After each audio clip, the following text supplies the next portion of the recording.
இந்த எண்ணத்தை உறுதியாக்கி நீ உனக்குள்ள ஒரு மனதோடு நீ போன அப்படின்னா எல்லாமே சாதிக்க முடியும். அப்போ நீ சாதிக்கணும் முடிவு பண்ண உனக்குள்ள எல்லாமே பாசிட்டிவாக மாற்றணும். இதை மாற்றுறதுக்கு ஒரு மிஷின்.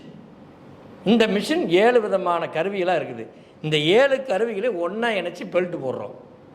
பெல்ட்டு போட்டு சைன் போட்டு வண்டியை ஸ்டார்ட் பண்ணி விட்டால் அது பாட்டுக்கு ஓடிட்டுருக்கும். உங்கள் பாட்டுக்கு நீங்கள் நினைக்கிறது நடந்துகிட்டே இருக்கும். அவ்வளோதான் வேலை. பெரிய ஒரு மெக்கானிக்ஸ் இது, அவ்வளோதான். இதெல்லாம் செய்யணும் மாறணும் அப்படின்னு சொன்னால் இடது மூக்குலேருந்து வலது மூக்குலையே காற்று வரணும். உன் மனசு மாறக்கூடாது. அப்போ மனசு மாறாத போது நீ நினைக்கிறது நடக்கணும். அப்போ உனக்குள்ளே உடம்புல உஷ்ணம் வரணும். உடம்பு வரும்போது ஒரு அதிர்வு கொடுக்கணும், ஒரு சவுண்டு கொடுக்கணும், ஒரு ஒளி கொடுக்கணும். இது எல்லாம் சேர்த்துனா தான் அது நடக்கும்னு சொல்லிட்டாங்க. இதெல்லாம் சேர்த்தும்போது உன்னால் இதெல்லாம் ஒரு வேலையை செய்ய முடியுமா? உன்னால் செய்ய முடியுமா? இது நினச்சா அதை மறந்துடுவேன், அதை நினச்சி இதை மறந்துடுவேன். இதுக்கு ஒரு மெக்கேஸை அற்புதமாக சித்தர் யார்? சிவபெருமானே பார்வதி அம்மாளை கொடுத்தது தான் இந்த கிரியா யோகம்.